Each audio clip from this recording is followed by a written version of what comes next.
Hey, Brian Goulet here, gouletpens.com. This is Goulet Q&A episode number 71.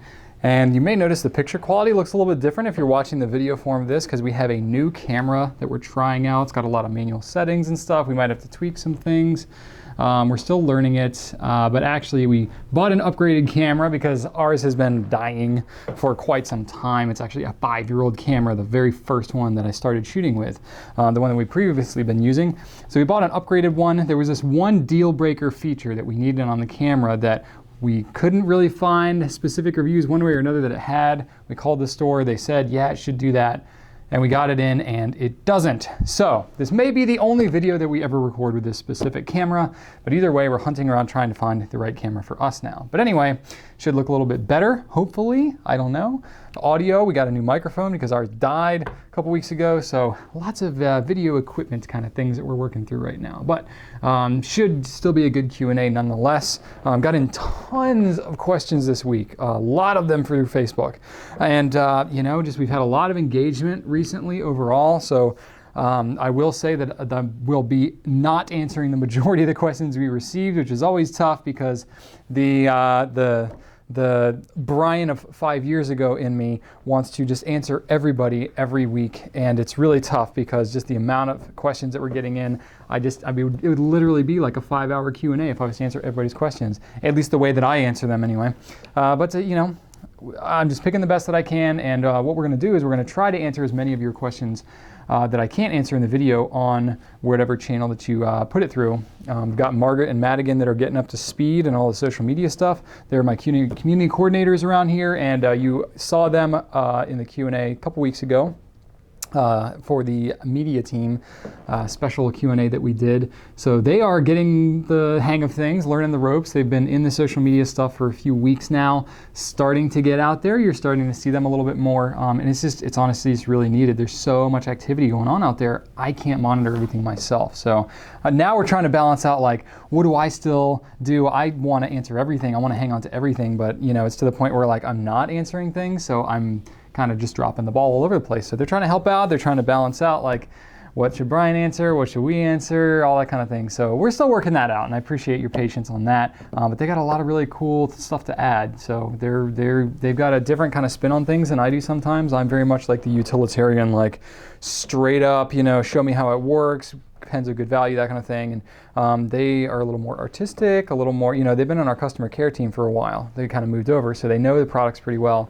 And they've been engaging with you kind of more on the customer side of things, but now they're in social media. So they're getting the hang of things, and then Sarah, Jenny, Mike, the rest of the team, they are all just rocking it. We're putting out some amazing stuff lately. You got a lot of cool things in the works. But as with any time you're putting together a new team, we're working out some kinks, figuring some things out. So it's interesting. It's a really fun time for us.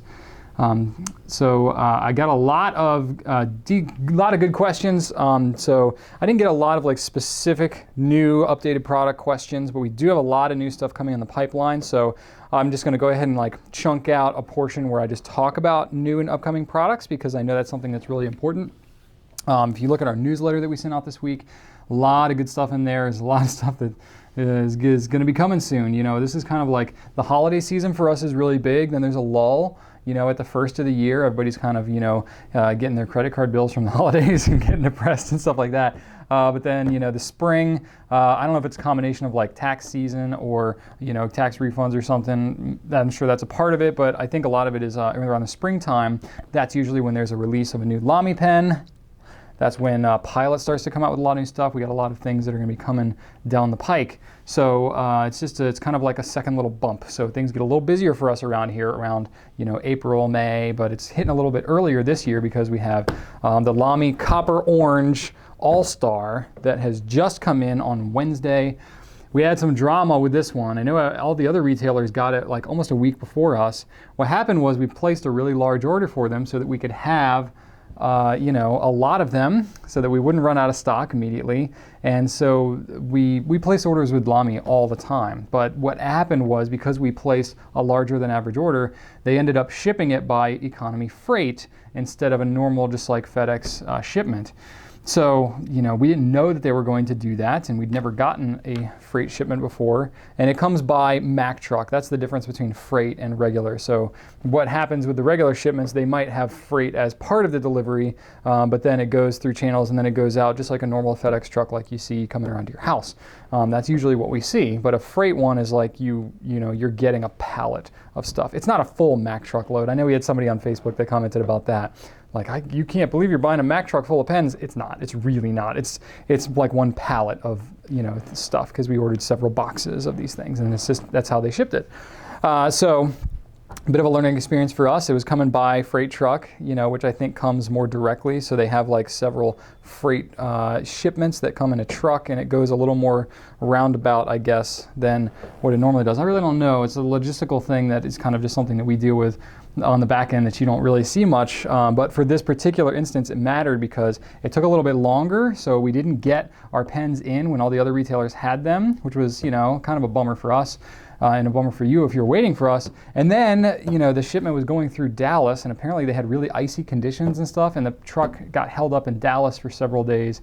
So here we are just sitting here, the tracking's not updating, we're calling FedEx, we're trying to figure out what's going on. Lots of drama. So, but either way, we have the CopperOrange All-Star fountain pens now. We're still waiting on the roller balls, but they are going to be coming. They may even be here already by the time this video actually publishes. I don't know. I can't tell the future, even though it would be the past technically. It's weird because I shoot these on Thursday and then we publish them on Friday. There's always a little lag if anything is going to be happening on Thursday. So the roller balls are going to be coming really soon though. And then we also got the black All-Stars, and then we got in the CopperOrange ink as well, which is a new ink that matches the pen. It's really cool. Here's the swab of it. It's a beautiful orange. It has a little bit of a sheen to it as well, a little bit of a gold sheen. Good shading. It's a nice orange. So the thing is though, we sold out of it, the ink, already.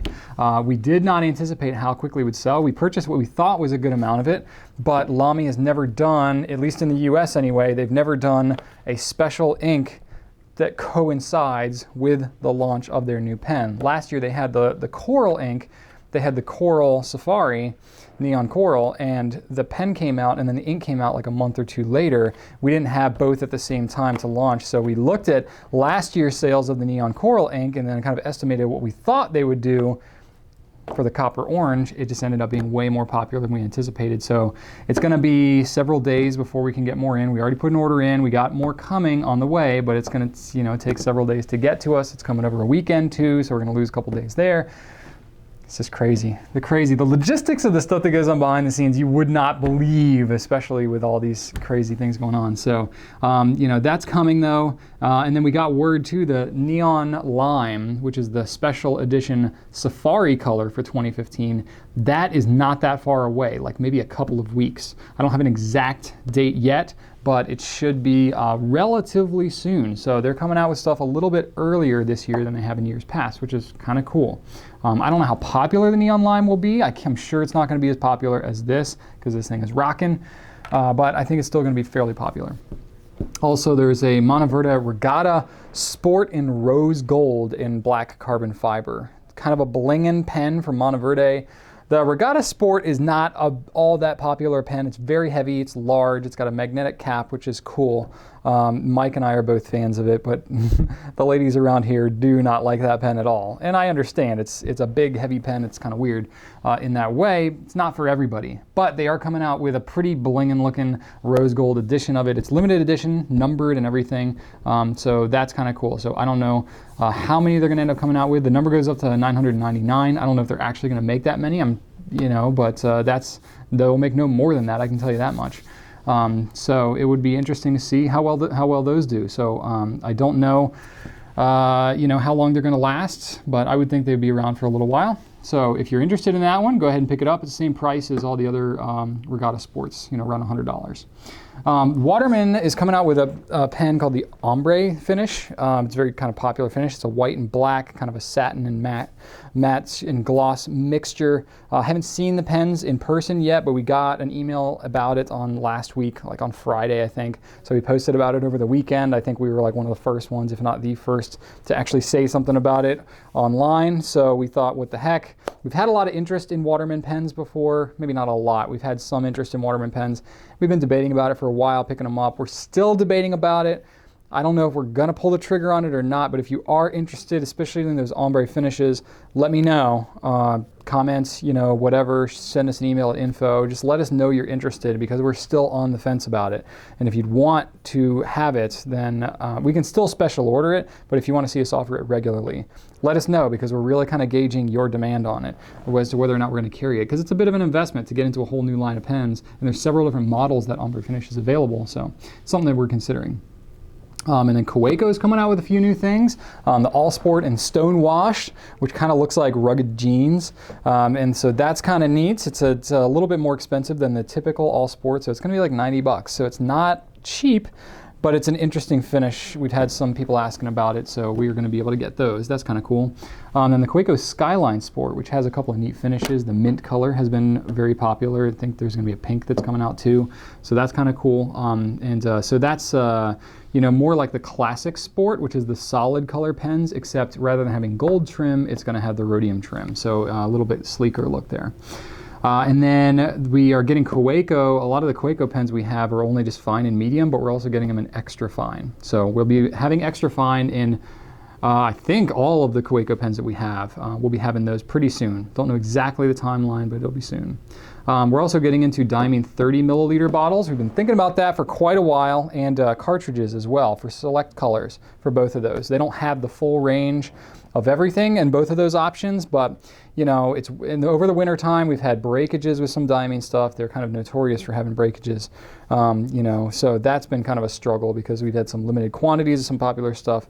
Also, diming is going to be undergoing a price increase pretty soon. They haven't gone a price increase in like 5 years, so that'll be happening. So that it's still going to be a pretty fair price, what I feel, but it's going to go up a little bit, a couple of bucks. So that's we don't have a firm price on what that's going to be yet, but that's coming. So that's another reason why we wanted to get into the 30 mil, because it's going to be a little bit more of a commitment to get the 80 mil bottle. So we thought offering the 30 mil, at least in the more popular colors, would be a way that we could help you out with that. And then cartridges too. We've had more interest in cartridges. We have pens like the Kawecos and stuff like that that really kind of only take cartridges. So we're just trying it out. Diming they don't have anywhere near the full range of their colors in cartridge form. We're really limited there, but they do have some of their more popular colors like Oxblood and Ancient Copper and stuff like that. So we thought, what the heck, we'll give those a shot too. Then the last thing that we're going to have next week is the Edison Nouveau Premier in the new Spring 2015 color. We're pretty excited about that. We'll be doing a reveal on that next week. I think we're waiting on those pens to arrive still, but I think they're in transit, so they should be here pretty soon. So unless something catastrophic happens, we'll have those for you, I believe, next week. So that should be pretty awesome.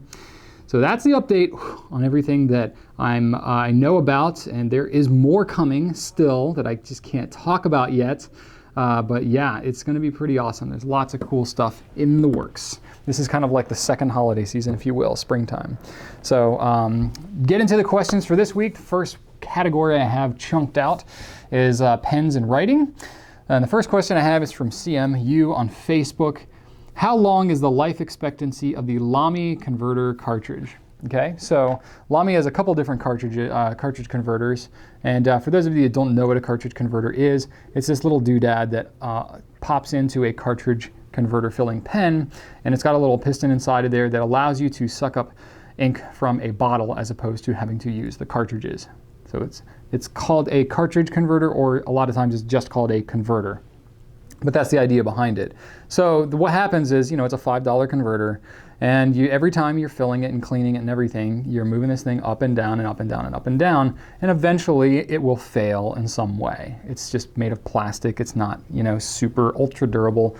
I will say though, I have a number of Lamy pens. I do rotate out my pens out quite a bit, but I've been using Lamy pens for 4 years, and I've never had to replace a converter that's gone bad. Not to say that it can't happen, because it certainly can. And if you are using one Lamy converter in your pen for years, you're going to need to replace it. I would say if you can get 2 years out of it, you're in pretty good shape.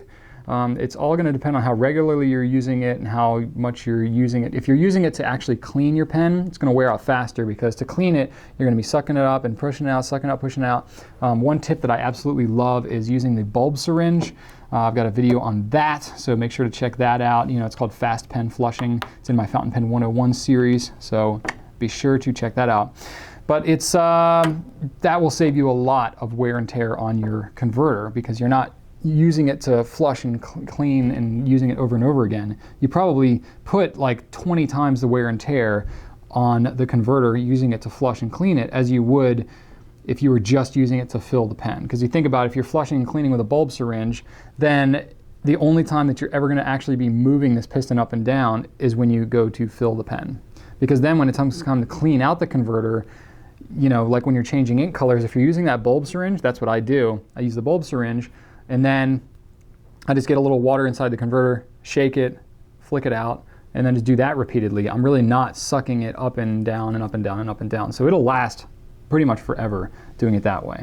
But I would say, yeah, a year or two, if you're using it regularly without a bulb syringe, you should be in good shape. But if you're doing the bulb syringe thing, it's going to last you a really long time. Ronnie K on Facebook asked, is there an Italian pen that appeals to me? However, it is fairly costly, and I would be interested in knowing your opinion on purchasing an expensive pen without having tried it. Your thoughts, please. Thanks for that question, Ronnie, newfound friend of mine. So this is a tough one. So it's definitely a disadvantage when you're buying online. I am hyper aware of that because I'm in that business. I have to try to overcome that in as many ways as possible. It is to my company's growth and my own financial advantage to try to overcome that very aspect of buying a pen online. And for that reason, it is a challenge, especially when you get into expensive pens. How do you actually know whether you're going to get something that you like or not? And not in terms of performance, but even just preference. When you're holding a pen, it might feel weird in your hand, and there's no way you could know that without actually holding it in your hand. So I try to overcome everything that I possibly can. I'm talking about myself here a little bit. I try to overcome that as much as I possibly can. That's why I do videos. That's why we put detailed dimensions. We have things like the Pen Plaza and the Nib Nook, and we have as many ways that we can try to give you a picture of what this pen will actually be like as possible.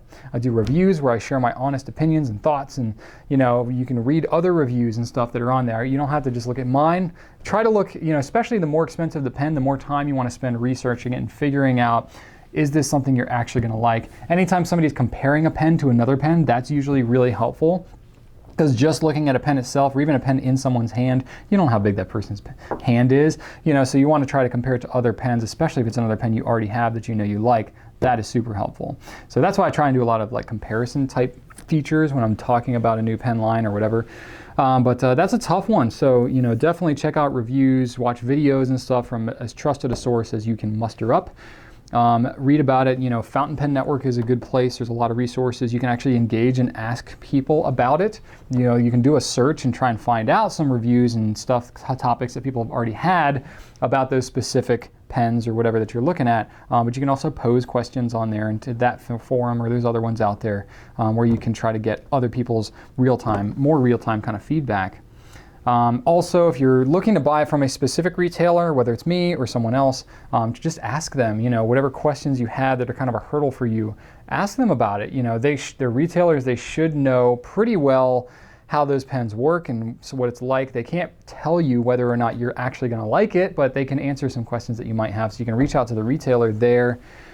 They might have experience with it firsthand that they can share. And then check the return policy of wherever you're looking to get it. Make sure that it's something that you understand, that if you get it and you don't like it, that you can return it and get what you actually want. Our policy here is, everybody's got a different policy. I personally don't really look too much at what other retailers do. We try to do around here what makes sense for us and what we feel is right. So it's something that we always are kind of thinking about and, wanting to make sure that what we're doing is fair. So with us, if you get a pen and you are holding it in your hand and you're dry testing it, you're not doing anything to kind of alter it, or you're not inking it up or anything, we'll give you a full refund on the pen if you just if you just get it in your hand and you're like, you know what, this color just does not look like I thought it would. I really don't like this very much. You know, contact us, we'll return it, give you a full refund on it. You just got to cover the shipping back to us if it's a preference thing. If you're actually inking it up and using it, then we do charge a restocking fee, 10%, you know, and then for some of the more expensive things, you know, we can negotiate if need be, but we don't really have anything like hyper expensive anymore. So that's always a tough one, you know, because I understand that like sometimes you just have to ink it up and write with it. Again, if it's a preference thing, that's kind of where the restocking fee comes in. If you're writing with it and it's not functioning properly, we're going to troubleshoot it with you. We're going to try and go back and forth a little bit because we do want to get it to work for you. Fountain pens can be finicky. They can be different, you know, and there's a bit of education that goes along with that. So we'll always try to work through that with you on an education standpoint. But when it comes to, you know, functionality, we'll always work with you on that. We're not going to charge you restocking for something that is a genuine defect if it's a pen that's not working as it should. Sometimes it gets kind of sticky with pens like the Pilot Falcons and, you know, Noodler's Flex pens and stuff like that, because those have such a large gray area as to whether or not it's a true defect on the pen or whether it's just, you know, the pen is really unique and different and it takes some practice, or, you know, just you're, you know, holding it in a strange way or something like that. So those always get tough. Those require more back and forth. But, you know, as a retailer, it's something that we are always trying to work through, and we always take into consideration that there is an element of you just don't know until you get it in your hands. So we try to be graceful in that way. And at the same time, that's part of the reason why pretty much in general you see fountain pens are sold at a discount online as opposed to brick and mortar stores. Brick and mortar stores will usually, I'm very generalizing here, but usually try to sell more towards the MSRP pricing, the full list price. When you're dealing with, you know, because you got to ink up the pen, it's very time intensive from a sales standpoint to sell fountain pens as opposed to a lot of other type of products out there. And then when online, because there is that element of risk, that disadvantage of not being able to actually hold it before you buy it, pretty much the standard online is 20% off list price. That's what we generally end up pricing for most of our pens. And that's kind of the standard for just about everyone else online. And I think that's kind of universally accepted and understood. If you're just getting into fountain pens, you may not realize that, but that's kind of the standard of what's going on. So that's part of what offsets that risk a little bit. So hopefully that helps you out, Ronnie. I don't know specifically what pen you're looking at and what you consider to be a fairly costly pen, but really that's kind of the process I would recommend. All right, next question is from Jennifer S. on Facebook. Are you going to do a video on the Pilot FA Falcon nib on the Custom Heritage 912? Also, would like to see a way to search the site by diameter of the pen grip. I have a hand injury, and if the grip section is really small, I find that my hand cramps up a bit. And because of that, I end up writing with my left hand, so if you have any feedback from other customers on good pens for lefty underwriter types. You got like several things lumped in here, and I actually just now caught up on the whole lefty underwriter thing. I'm gonna have to call out to most of you to get help on the whole lefty underwriter. A lefty underwriter is essentially a mirror image of, you know, of somebody who's writing with the right hand. You know, 45-degree angle from the writing, that kind of thing. It's like that, but lefty. A lefty underwriter, sorry, I'm kind of answering the last question first, but a lefty underwriter is gonna generally have less of an issue with writing with just what I'll call a regular fountain pen, a non-lefty fountain pen. There aren't a lot of lefty fountain pens out there, but writing with just fountain pens in general, you're gonna have an easier time than you would for somebody who's like writing directly parallel to the line, or what you call, you know, hook-handed, or an overwriter. You know, somebody that's writing like this, here's the line, you're writing like that. That's gonna be even tougher to write with fountain pens. But if an underwriter, you don't necessarily have to take into too much consideration. It's going to be more of a preference thing for you. So you just want to make sure, generally the smoother the pen, the easier it goes, because you want something that writes well in a kind of a pushing motion. But it's less drastic in that angle than it is in some of the other ones. So I'll just kind of leave it as a super vague answer for you on that one. So jump back up to the top of your first question. The Pilot Falcon nib on the Heritage 912. I know it's confusing because Pilot has a pen called the Falcon. It's a completely different nib than the Falcon nib on the custom 912. It is confusing, and I'm sorry. I do plan on shooting a video on that. Honest to goodness, the reason that I haven't done that yet is because I inked up the pen and started playing with it, and I just cannot get the hang of that thing very well. You know, I played around with it. Drew, you know, he's kind of my right-hand guy as far as playing with pens. He knows pens inside and out like I do. He's our customer care manager, so he helps a lot in that way. I asked him to use it, and he was kind of having a hard time with it. I gave it to Rachel, I gave it to Madigan. They have no problem whatsoever writing with it. So it's a totally like a pen angle, you know, thing. It just takes some getting used to. I haven't gotten the hang of it yet. I kind of like lost the momentum when it kind of first came out. I was like, could not get the hang of it. Only had but so much time to really play with it. You know, and it is kind of like hit or miss. It's definitely a more finicky nib. You got to really slow down. We found that if you hold it at a higher pen angle, it does better than if you hold it at a low one. I write low, I write fast, so I'm kind of like the worst to try to actually use that pen to its most benefit. Writing high and slow does better. So that's just kind of how that pen is working out. So I haven't yet like really had the time to get in and use that pen and figure it out to be able to shoot a really helpful video on it. So that's why I haven't done it yet. So it's on my list, but I don't know how soon I'm going to get to it, so I just apologize for that. And then going to your second question out of the 3, way to search the site by diameter of the pen grip. That is something that probably would be pretty handy. It is tough because what is a pen grip diameter? You know, can you tell me what the diameter of this triangular grip is on the Lamy the All-Star? And it kind of tapers, so at what point is it? Depending on if you hold it near the tip or if you hold it further back, the diameter feels different on there. So that's part of the thing that's a real challenge. Or a pen like the Lamy 2000, you know, what is the grip diameter of this? You know, it's got a very strong taper to it. I don't know how to tell you what the grip diameter is because when you hold it close to the tip, it's like half the diameter of holding it further back. So it's really kind of tough in that way. What we do have grip diameter measurements on gouletpens.com. What we end up doing for a pen like the Lamy 2000, we just make a judgment call. We're like, all right, we're going to call this the grip point because it's kind of what we feel would be in the middle range of what most people would grip it at. So that's where we put it.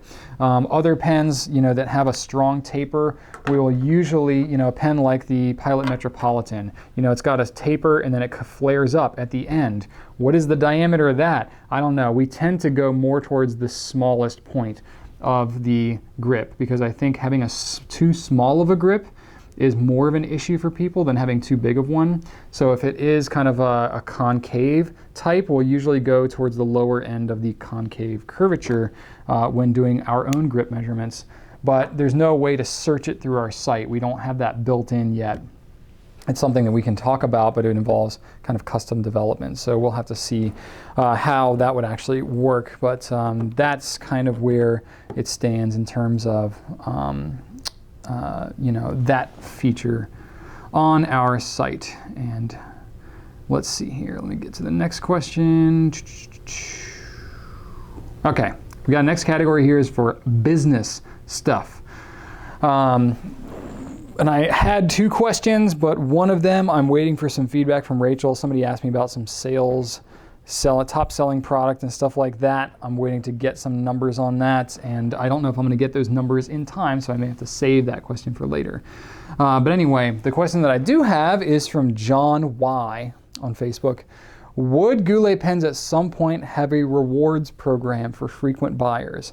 And we got like 14 likes on this question, so I know everybody's kind of interested in this kind of thing. So yeah, there are some like reward type programs out there. Typically reward programs, I think of like credit card companies. They're the ones who most famously advertise rewards, or like frequent flyer miles and like that kind of stuff. And it's always kind of tough, you know. Our purpose statement at Goulet Pens is to prove that business can be personal. And me personally, I don't really feel very rewarded when being in a rewards program. To me, most rewards programs are really discount programs. That would be a more appropriate term.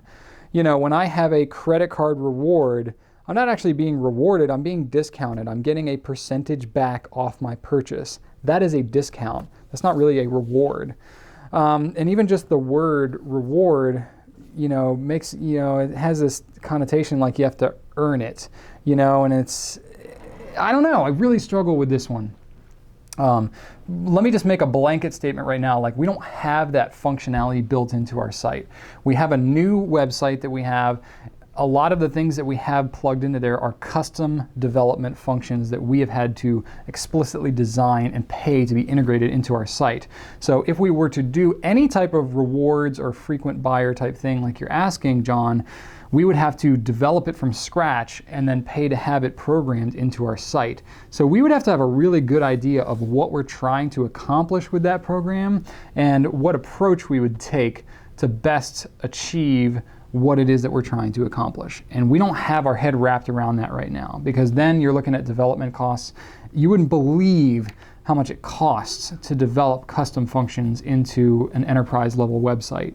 It's pretty incredible. And the complexity of the program and how it has to plug into the user accounts and everything, it gets pretty expensive pretty fast. So we would have to really make sure that we know what we're doing before committing to something like that. And we just haven't felt confident enough to be able to approach that yet. Conceptually, yes, I do want to reward the most loyal people that support our company in general. That's the concept. I approve of the concept. But, you know, for frequent buyers, okay, so it depends. You know, there's lots of different ways that you could classify loyalty, you know, which is essentially what you're trying to reward is loyalty. It's not just frequency of purchase, because if we have people that are frequently buying a $5 item, we have a very high touch process around here. The reason we charge for shipping and the reason we charge a flat price for shipping, once you hit priority mail, the price never goes up. It's for domestic anyway. International, the price is too high for us to be able to absorb that cost. But with domestic, the shipping is, you know, if you're near us, it's $5.95. If you're further away, it's $6.95. If you're really far, it's $7.95. But that's it. So you could buy, you know, $10,000 worth of stuff from us if you wanted to, you know, and you would only pay that one flat shipping price. So the more you buy, the more that gets spread out.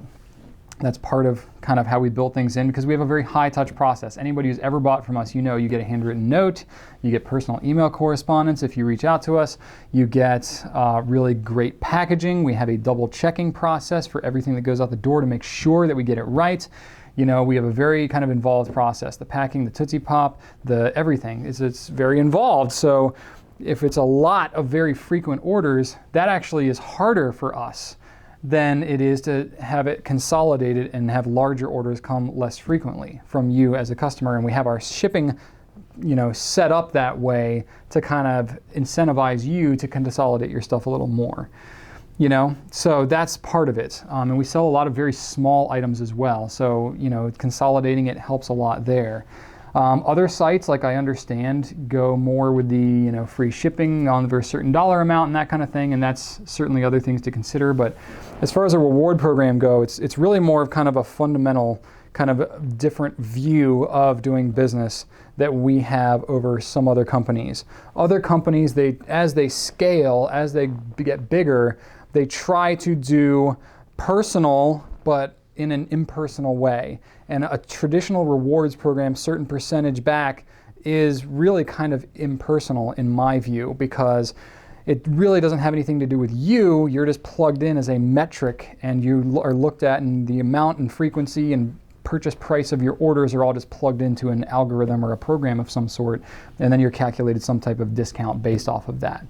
So yes, there are very sophisticated systems that can kind of personalize it for you, but that's really that's one approach to take it, and it does scale much better than the approach that we've taken, which our approach has been, we'll put the loyalty first and then try to get you to support us, you know, support us, our business. So doing videos like this, doing blog posts, doing a website where we have a lot of very comprehensive photography and product descriptions and dimensions and tools like the Nib Nook and the Swap Shop and the Pen Plaza and all that stuff we do up front, right? So we are trying to reward you and educate you and give you benefit, give you value before you purchase from us. It's a different way of looking at things than what most other companies do. Most other companies say, oh, hey, here, like here's this incentive, here's this free shipping, here's this little thing, let's tease you, let's get you in here, and then once you buy from us, we'll try to give you a discount and keep you by basically continuing that, that approach of the discount, right? So it's a kind of a discounting philosophy. We have a very different approach. We want to add value instead of discount price. So rather than saying, well, here's this product, but we're going to have free shipping, we're going to add this product on, we're going to, do all these things, we'll give you this payment, credit back kind of thing if you purchase a certain amount. There's, that's one approach to doing things, and I'm not even completely opposed to trying stuff like that in the future, but it is a kind of a different approach than what we've taken, which is I'm going to spend 5 years building up a huge catalog of videos and blog posts, and all of these things are going to educate you so that you can make a more informed buying decision, so that when you go and buy a fine nib Pilot Metropolitan, it is going to be the pen for you, because you've spent tons and tons of time watching me, listening to me, talking, engaging, asking questions on the blog or on YouTube and actually getting answers, which I haven't been doing the best job lately because I'm so busy, but I'm getting help there. Those are the kind of things that I am trying to do as a rewards program, if you will. So, I would love to hear what you think about that. It is kind of a little bit of a philosophical, maybe ideological difference in the way that a lot of businesses approach loyalty. But if you look at some of the people like Gary Vaynerchuk, he's one that I've found a lot of inspiration from. He is one that I have seen scale the unscalable. That's very much of a Gary V kind of quote there. We are trying to take that approach as well. It is a challenge. It is very hard for us to do that, and we do not always do it extremely well. But that is more of our end goal, is to build loyalty up front before you make your purchase. And then when you make your purchase, you know that what you see is what you get. You're going to be informed, you're going to be educated. The price is not going to be dipping and weaving because of all these sales and, oh, this is a big sale this weekend, coupon code here, this, that, there. We try to keep it consistent so that you know that when you purchase, you know exactly what you're getting. That's my approach. So I'd love to hear what you think about that. Post in the comments. Matt L on Facebook, what is your #1 top selling ink, paper, and pen? What is your top selling product? And I got some real-time data here from Rachel. She just texted it over to me. Okay, cool, that's what I thought. Okay, so you asked #1 best-selling ink. It's probably not a huge surprise to you, but it would be Noodler's Black. It's permanent ink. It's just, it's what I use in all my writing samples for that reason, because it is popular. A lot of people are familiar with it. So when I do an ink review or when I do a writing sample, a lot of people will already have that ink and be familiar with it. So Noodler's Black is the #1 best-selling ink for Goulet pens. I don't know, worldwide, whatever. The #1 best-selling, let's see here, what was the next one that you had? Paper is the Rhodia #16 Black Dot Pad. My good old standby. And I'm not going to say that it's like my, talking about using that so much that causes that, but I'm sure that influences it somewhat. But honestly, it's a really good all-around notebook. I actually don't have the #16 size. I have a #18 size right here, but it's a Rhodia. It's a top staple-bound pad that's got 5mm small gray dots that are on the paper, micro-perforated so the sheet tears out. It's just a great all-around pad for using for to-do lists, brainstorming, writing things down, writing samples with your pen, stuff like that. Really super popular. #1 best-selling pen. This one might interest you. As you can imagine, there's different ways you could measure it. Is it by volume? Is it by price? Is it by overall profit? Well, there's lots of different ways to say like what's best-selling. We're just going purely by volume here. So obviously the less expensive pens would be more of contenders. But the Pilot Metropolitan Black Plain Fine is apparently our single most popular. There's a lot of varieties of colors, and there's a couple of nib sizes of the Metropolitan. It is obviously a very popular pen. I do talk about it a lot, and I don't say that because I'm trying to push it. It really is a great value, and I like the way the pen performs. You can look at the reviews on our site, and just people are gushing about it. So it's genuinely just a really popular pen, and I like it as well. And then you may or may not be surprised by our #1 top-selling product at Goulet Pens. Drumroll. It would be the Lamy Z24 converter. #1 top-selling product. It's because none of the Lamy, or very few of the Lamy pens, especially like Safaris and All-Stars, do not come with a converter, so you have to buy it separate from the pen. I'm sure that that is the reason why, because basically most other pens will come with a converter, but Lamy does not. That's just how Lamy USA does it in the US. They don't have the converters come with the pens. So there you go. #1 selling product. Not sure if you would have guessed that, but. So the next question I have is from Benjamin C on Facebook. This is an ink question, so this is all the ink category here. So Benjamin C on Facebook says, why do some inks bleed through and why do some papers resist that? Okay, Ben, that's really kind of a, sorry, Benjamin, I don't know if you go by Ben, but Benjamin, why do some inks bleed through? Okay, there's kind of two components here. So whenever you're talking about ink and paper, it's really kind of a trifecta between ink, pen, and paper that can really all affect that, right? But the ink and paper specifically are kind of the biggest factors here. There are definitely chemical reactions, chemical factors with the way that that ink is mixed that affect how much something bleeds through, how quickly it dries, how much it flows, how permanent it is, all that kind of stuff. It is tough because most manufacturers post nothing or very little about the chemical makeup of their ink. At best, you might be able to get something that says permanent, or that says waterproof, or says, lubricated, or something like that. And that's pretty much all you're going to get. You're not going to get specific stuff. There may be pH levels of the ink that are out there, but that's really all the most you'd probably ever be able to get. You're not going to get a chemical breakdown or an MSDS sheet or anything like that. It just doesn't happen. So the ink is certainly a huge factor as to how much something bleeds through. And I can't really say, these groups of inks bleed through, these groups of inks do not. It's really going to vary quite a bit from one ink to another. And the other factor that you have is the paper. Paper is a huge factor. It can be very absorbent, in which case it would feather and bleed a lot. It can be very resistant to the ink, in which case it wouldn't feather and bleed at all, no matter which ink you use. So there's really two completely different factors at play. That's part of the blessing and the curse of fountain pens in general, is that there is so much variety. You can get a very kind of personalized experience based on what you want, but it can be frustrating as you're going along that learning process and trying to figure it out. Especially with two things like ink and paper, where there's so much subjectivity and so little information that's put out there about how these things will perform before you actually get into it. That's part of the reason we do ink samples, is because you don't know how the ink's going to perform. So when you're using whatever paper you have, you're a lot more limited with paper because you have formats, you have colors and line rulings and stuff like that that you may have as more of a preference. It's like you really know you want one particular format, this bound journal of paper, and you have to work within this. So you have to accommodate your pen and your ink to this, because you can't get this particular binding and color and everything of notebook with a lot of different paper options. It's usually, you're pretty limited. So you have a lot more options for choosing ink and to some degree pens.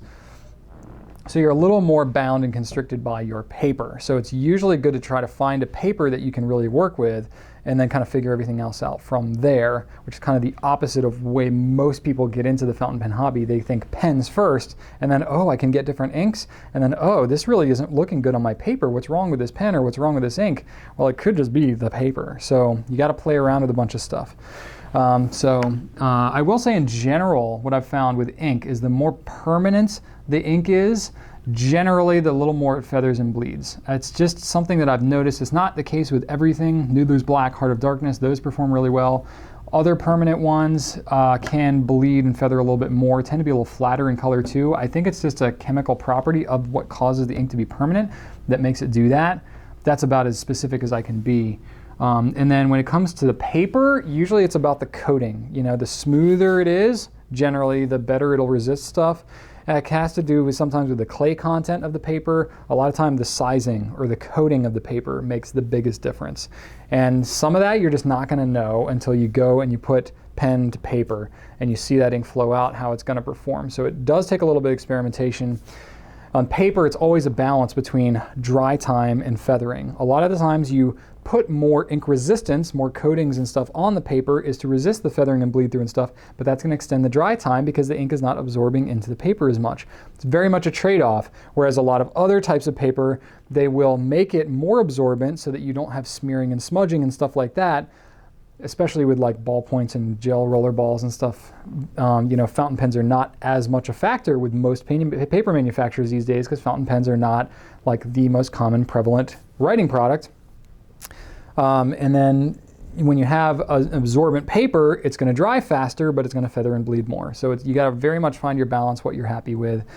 And then the last thing, you didn't ask about this, but the pen too. The finer the nib, the less ink is going down on the page, the less likely it is to feather and bleed. So whatever combination of pen and paper and ink that you're using, if you're using a finer nibbed pen, that can help with that. Next ink question I have is from Lisa G on Facebook. When will Jerbon Blue Ocean with the metallic shimmer be available? Okay, I talked about this a couple weeks ago. I didn't have this as an update at the beginning of the video with the new product updates because I don't have a date or anything on it yet. It is coming at some point. I've seen it overseas. I've seen it in Europe. I've seen a couple of people blog about it and whatever, but I haven't seen or heard anything about it in the US yet. I think we're still waiting to get word, so it's not going to be in the next week or two probably because I would have heard something about it. But I'm still waiting on word. I don't know when it'll be. Hopefully very soon this spring, I guess, maybe, hopefully. Wish I had a better answer, but that's the information that I have, Lisa. All right, last ink question is Elise M on Facebook. Do the Pilot Parallel cartridges fit in the Metropolitan? Oh, and this is kind of a debate that we have going on in Goulet right now because we are getting we have some reviews on our site that say they don't work so well. I have other people that said they've used them successfully. Maybe it depends on the pen type. But if you have a pen such as Pilot Metropolitan or Pilot, Parallel is the one that these cartridges are made for. But the thing I will say, a lot of people want to use these pens. The Pilot Namiki ink cartridge color offering is not very extensive, so a lot of people like to look into the Pilot Parallel, drop the cartridges, Pilot Parallel mixable ink cartridges because the color variety is a little better. There's 12 different colors. So this is the variety pack here, and this is made for the Pilot Parallel. Now if you look, we have a video on the Pilot Parallel that Rachel shot a number of years ago. Here's a yellow one. So that video that she used, she showed how to actually mix them. The whole point of the Parallel, right here, it's a nice like calligraphy style pen. It's got like a stub type nib on it. You can get it in different widths. But the whole kind of point, and the reason it's called the Parallel, is when you mix, you use the ink cartridges, you can use two different ink colors, and you touch the tips together. It lets the ink kind of mix together a little bit. And then when you go to write with it, say you have a yellow and you have a red, right? It's going to start out a little more red, it's going to kind of transition to orange, and then it's going to turn to the yellow as you're using it. So touching the tips together, you can get this really cool kind of ink color fading effect with the Parallel pens. That's part of why it's called the Parallel, because you're using two of them together side by side, parallel, get it? That's what it's all about. And also the blades, the nib, they are kind of just blades. It's just flat blades. It's not like a curved fountain pen nib. There's no slit in it. It's two basically plates or blades that are together, and that is essentially acting as your feed. So that's another reason it's called the Parallel, is because the nib itself is actually two kind of plates that go together and the ink kind of goes up in between. So it's a very different pen, very interesting kind of fountain pen. But from what I understand, this ink that comes in these mixable cartridges is, well, it says right on there, special formulated ink exclusive for Parallel pen. So what we're starting to think, and we don't have like official word on this, what we're starting to think is there's some kind of pigmentation or something like that that will affect the normal fountain pen feed, that will tend to make it be a little more cloggy, right? Clogs it up a little bit more, whereas that's not an issue because of the design of the Parallel. The cartridge itself is the same design as what you have in a Metropolitan or a Falcon or something like that. So it will fit on there, but it might have some clogging stuff. So we do need to do, I'll just flat out admit, we need to do more experimentation on this because we've been selling these for years and I haven't had a lot of people saying like, oh, this is a problem. It's only until recently that we've had some complaints about it, so it's something we need to investigate a little bit more. So I'll just say kind of watch out for that. And in general, what you really should do is get yourself a converter and then you can use whatever color you want. But that, that's just me. Got some paper questions. This is from Elise M on Facebook.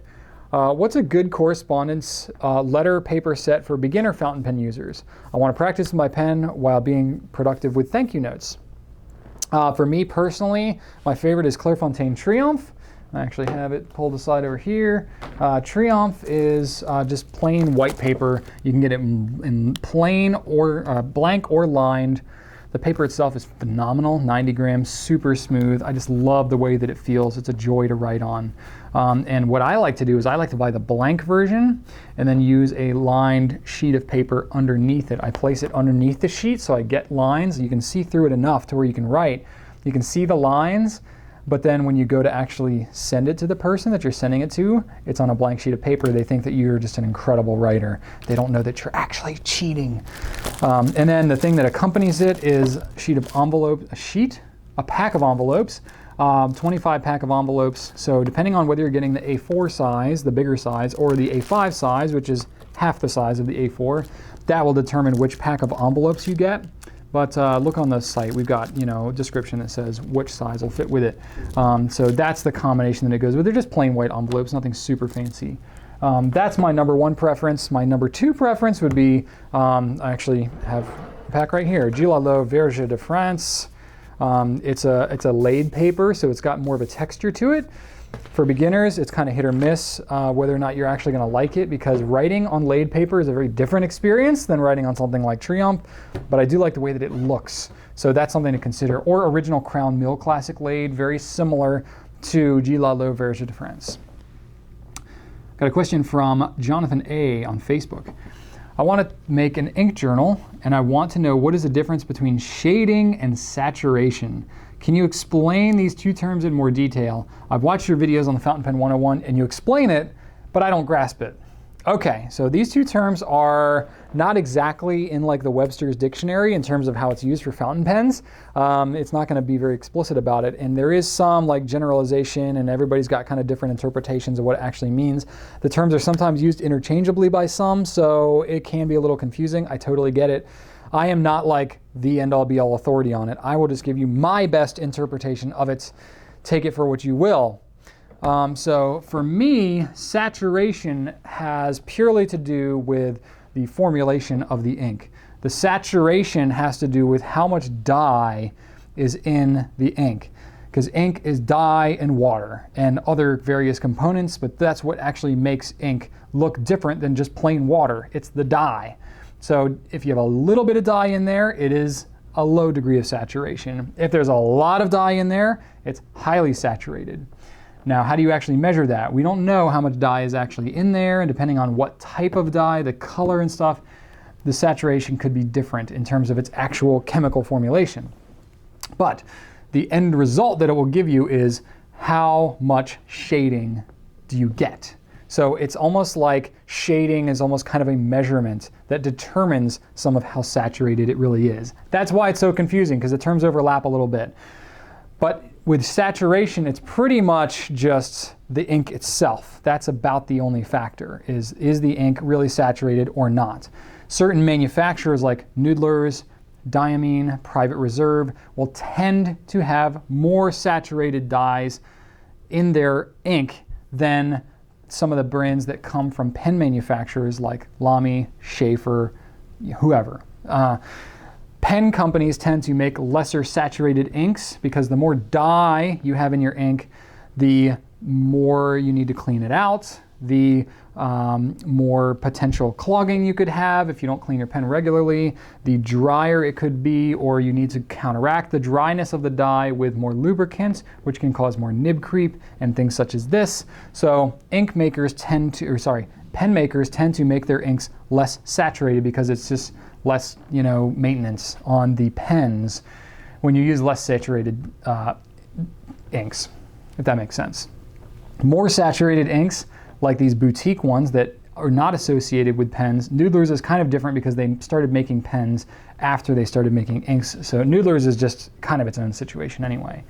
But the more saturated it is, the more it's going to pop. The darker, the more vibrant, whatever it's going to be when you put more dye in there. When you don't have a saturated ink, it's going to look kind of watery. Okay, so that might be kind of how you could determine if it looks kind of watery and washed out. It's not very heavily saturated. If it looks really punchy, really crisp, it is usually more saturated.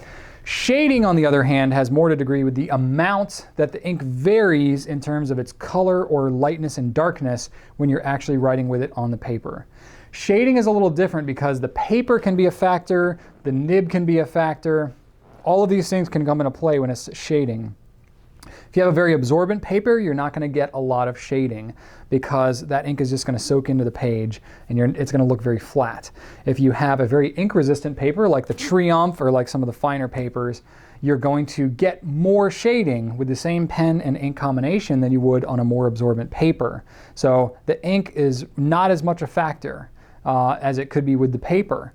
That said, the nib selection that you have, if you're using a wetter nib or something like a stub or italic nib, you could see more shading than you would in an extra fine where it's not putting as much ink down on the page.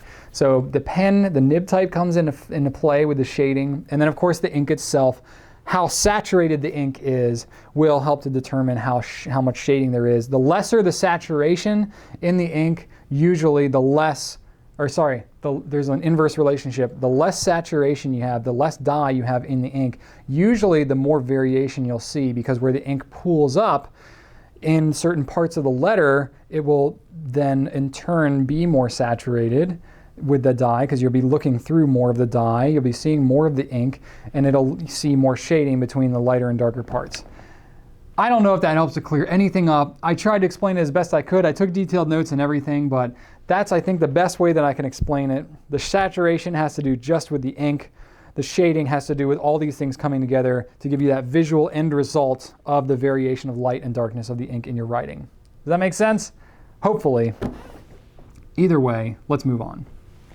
Lalin from Facebook said, you've mentioned in the past that you have a Midori, Webby, Filofax notebook, Lloydstrom, etc.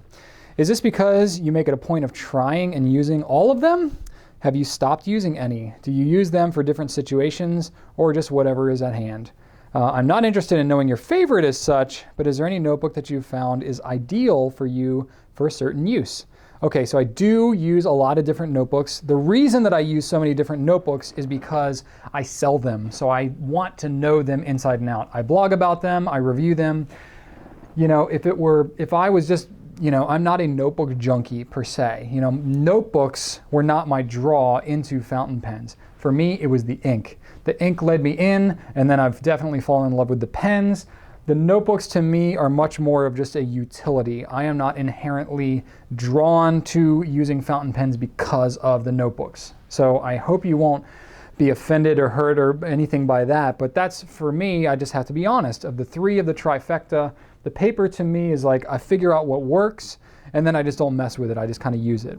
And it's not like, I don't feel like an attraction and a love to most types of paper. It's much more of a utility to me. To me, the attraction, the love is with the ink. That was my first love. Anyway, so that said, I took a lot of notes here. So yes, because I use a lot of different types of notebooks, I use them for a variety of purposes, and it's different for me because I do this stuff for a living. So I not only do I have access to a lot of these notebooks where I would not be buying such a variety if I was just somebody, you know, trying to just buy stuff for my daily use. I use more of a variety than the typical fountain pen user, probably because I have access to them all and I want to know them all. So that said, what I actually end up using on a regular basis, I got the Rhodia dot pad, top staple bound dot pad. I end up using that more for just regular notes, to-do lists, brainstorming. I do like mind mapping and stuff like that when I'm doing brainstorming. And I'll take just quick notes when I'm testing out pens, using a new ink for the first time. I'll use it on this. It's on my standby. I like the way that it feels. I know it really well. And it's the stuff that I'm just going to kind of use a little bit, and I'll either tear it off and file it away. I'll type it in later if it's a brainstorming type thing, or I'll file it file it away, or I'll file it in the, what is it, file 13 or whatever it's called, the trash can. I'll toss it or recycle it most of the time. For other things, I use things like Clairefontaine Triumph or the Goulet or whatever that I talked about a minute ago. I'll use that for correspondence. So, a little bit nicer paper, more of a tablet format, meant to be torn off, use it with the envelopes. That I'll use for correspondence. I've got the Leuchtturm 1917. So this has some cool features to it. The paper is pretty good, not quite as good as like Triumph or something like that, but pretty good all around. I like to use the dot ones. These are really kind of the ones that I prefer. It's got page numbers on it. It's got a little table of contents in here, so it's nicer to use for kind of referencing stuff. So what I use mine for, mainly at home, I do use it to like test inks and stuff like that, but at home I have a blue one of these that I use for taking notes for Bible study and stuff like that, where I'm going to be referencing Bible verses and I want to take certain things. That's what I end up using it for. I just went through a project where I read the whole Bible all the way through. I completed that. I'm not even sure if I announced that, but I completed that goal. So that was kind of cool. Did it in 68 days. So pretty aggressive. And I know, there's lots of different ways that you could approach it. I did it pretty fast. But that's what I use that one for. I have a Midori Traveler's notebook that I've been using for years. I have several different types of notebooks in there. You can swap out the different notebooks and stuff, so it's nice because it's nicer for things that you want to just kind of swap in and out. This thing like the bound journals, I tend to use more for like reference things or like journaling or whatever that I'm going to like keep for posterity, and I want to keep my thoughts more kind of formed together into a single thing. Stuff like the Traveler's Notebook, I'll just take quick jots and stuff like that, or I'll have like several different notebooks in there, and I'll use them for different purposes. Like I might have one that I use for taking notes in, certain types of meetings. Another one I just do general ideas and brainstorming. Another one I might do for like taking notes in like a church type setting, so different, depending on the different category or what, like more personal stuff versus business stuff. I'll do it in there, and then if I ever want to swap it out, I can just switch out the notebook and kind of keep the main format, but I can swap out the individual notebooks or have different line rollings or whatever. So, and the thing I like about this one, I have the pocket size. I like this one as opposed to the slightly longer one because I can stick it in the back pocket of my jeans or like my coat jacket or whatever. So it's nice when I don't want to bring my gigantic backpack. If you look on Instagram with the what's in my bag, I carry a lot of stuff in my backpack.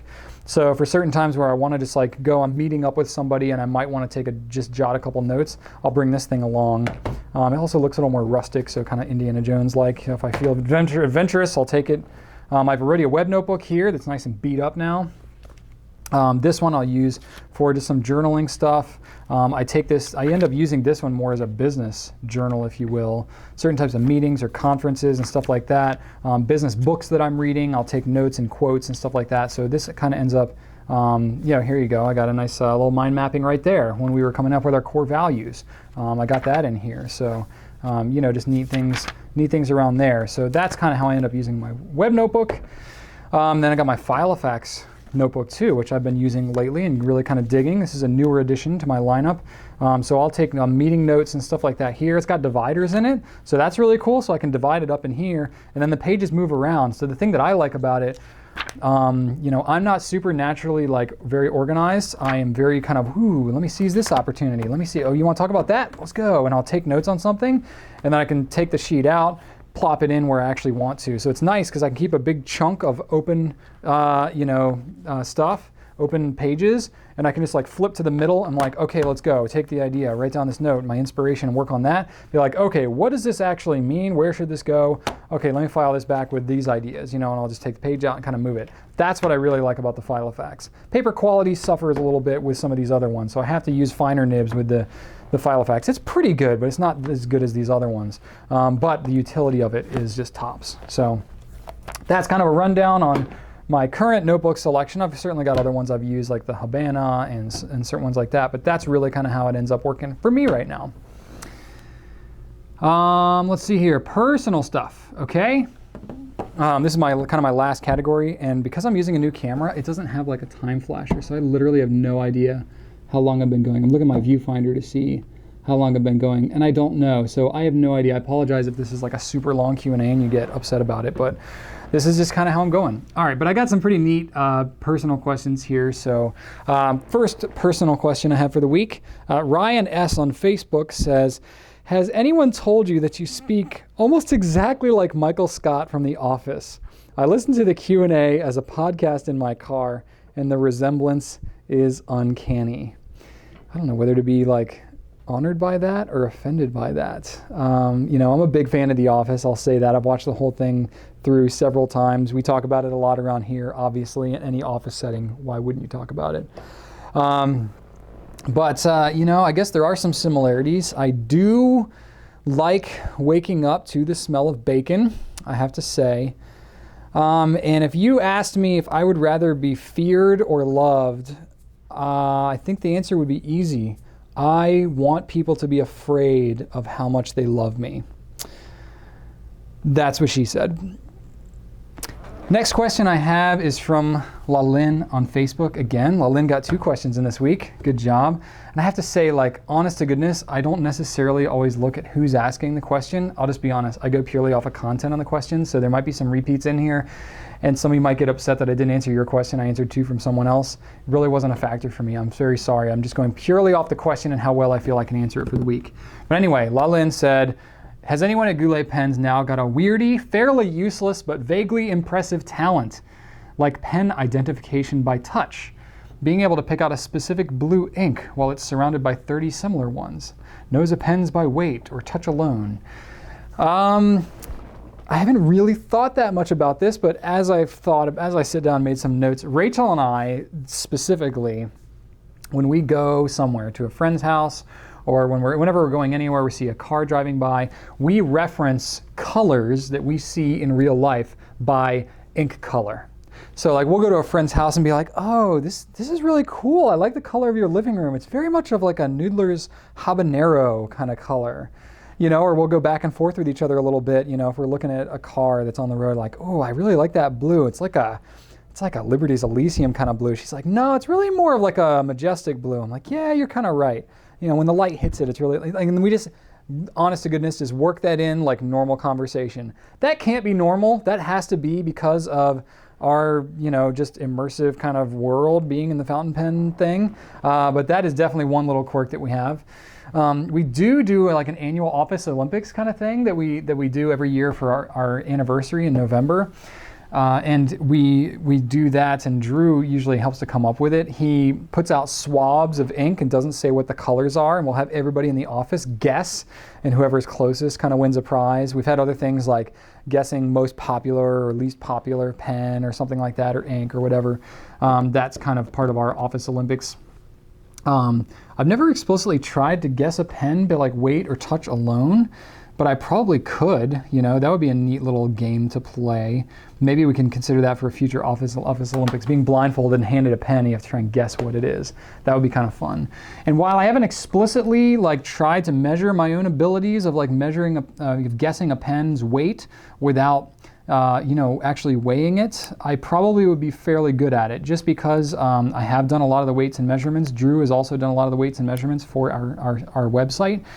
And I think that I would probably be able to guess. I know just from memory what the weights or approximate weights are for a lot of pens.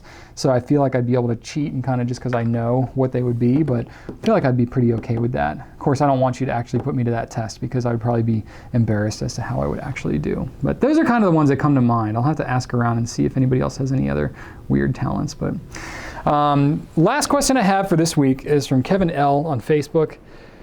Oh, let me stretch.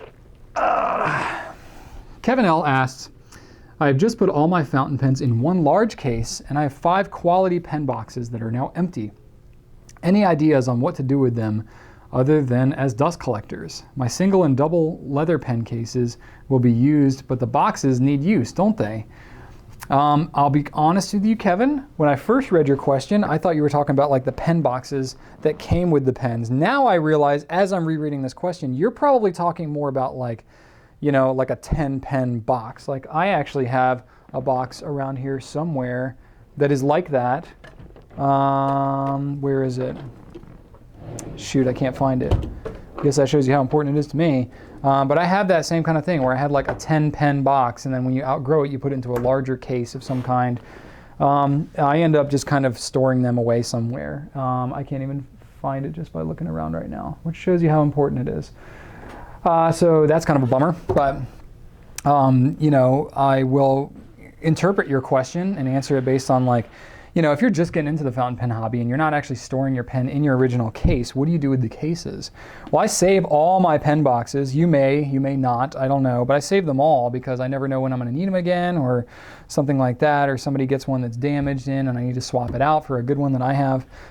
You know, here is one of the tubs of empty pen cases that I have. I have a lot of pens. My name is Brian and I have a pen problem. But you can see I've got just tons, you know, I've got Lamy things and Pilot and Stipula, and yep, they're kind of falling out. Got some Waterman in there. Lots and lots of things, and it goes deep in here too. It's like an 18-quart tub. I've got a couple of these that I store just to have all my pen boxes. So yeah, when you get into pen storage, and then I've got like this pen storage case over here, which I'm not going to talk too much about yet because I need to figure out a way to explain how I put that thing together. Yeah, I don't really have a great answer for you. I think I'm still trying to figure that one out for myself, Kevin. So that's it for this week. I hope you enjoyed this Q&A. I hope the audio and video and everything turned out okay. I do have a question of the week for you this week, so please comment on the blog or on YouTube. Question of the week is, what aspect of your fountain pen life creeps in to your normal real life that other people just don't understand or that they think is weird?